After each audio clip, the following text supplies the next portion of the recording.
Another night, another drink here in GS25. Ang daming drink selection, grabe. But I'd like to try this melon latte. And of course, ice. Hindi maka-voice over ng maayos kasi ang ingay ni Rizel sa baba. 안녕하세요.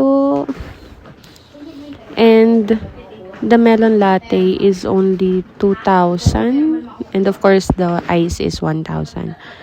And I also have another ice. Basta, yan, total of 3,000. Again, I'm using my pangmalakasan na GoTime card.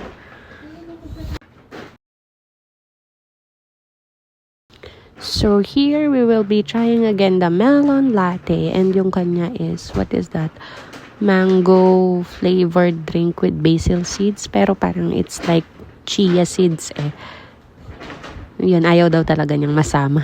Shy girl yarn.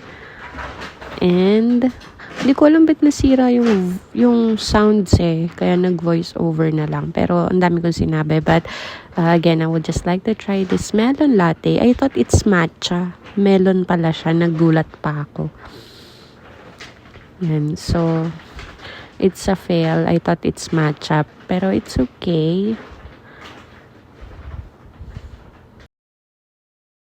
So, ayan siya. Melon latte. It's not latte eh. Pero it's like melon juice.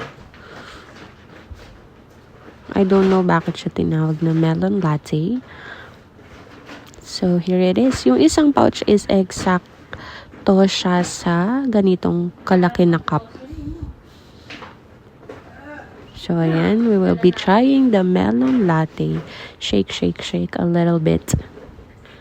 Ang dami niyang sinasabi pero hindi ko natanda kung anong sinabi niya. Ba't may sipon? May sipon? Ang dami mo sinabi, girl. Tikman mo na.